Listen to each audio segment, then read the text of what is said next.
dok grad još spava ili kad dan kao evo upravo sada polako završava, tisuće ljudi vežu tenisice i kreću.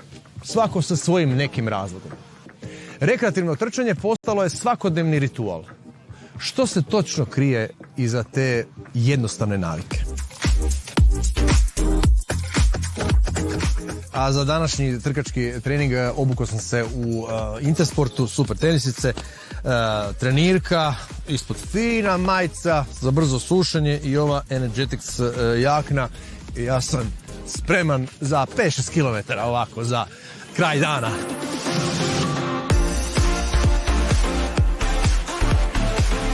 Puno je benefita grupnog trčanja, prije svega socijalizacija, bilo to neki sportski cilj ili isključivo druženje ili unapređenje zdravlja na samom treningu, tako da u principu taj aspekt socijalizacije je jako, jako bitan i mi često znamo reći da u rekreativnom trčanju da je trčanje pojedinačni sport, a rekreativno trčanje u grupi je ekipni sport.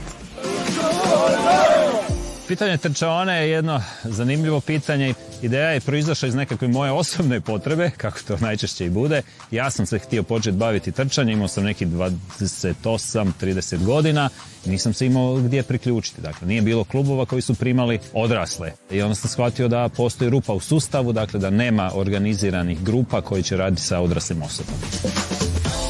Jedan trening prosječno traje sat vremena, pogotovo u toj prvoj fazi, a u principu 3 puta tjedno je neki minimum kojim bi se postigao taj napredak. Super je što kod treninga trčanja nije samo trčanje, nego je malo vježbi snage.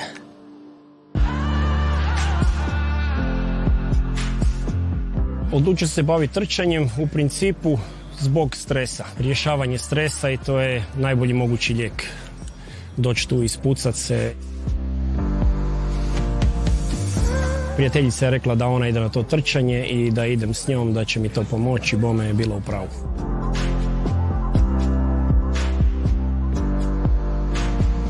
Bilo da je kiša, bilo da je snijeg, na treninge se ide, ono što kažem uvijek, vremensku prognozu ne gledamo da li ćemo ići na treninge ili ne, nego gledamo da znamo šta ćemo obući, kako ćemo se spremiti za treninge. Bravo. Dobra ekipa, pripremite noge, pripremite satove. Krećemo za 2, 1, može, a idemo.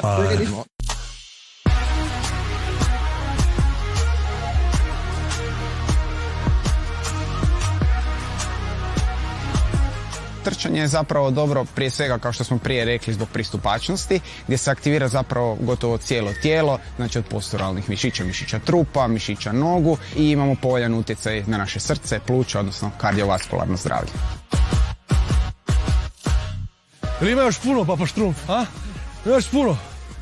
Neki put kad i nemam volje za trening dođem zbog tog druženja, jer tu je ipak i ta ekipa, prijatelji i onda poslije odemo sjesti na piće, tako da ima tu svega.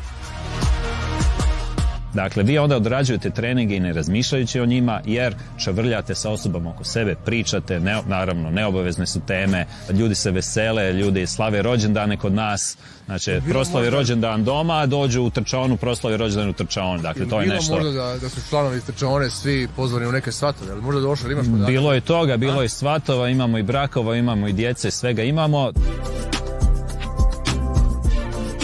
Svako ima svoje noge koje nas nose, mi smo tu zajednički zapravo da prođemo i kroz taj cilj i da dođemo tih rezultata i 5-tica i 10-ki i polumaratona i možda jednog dana i maraton.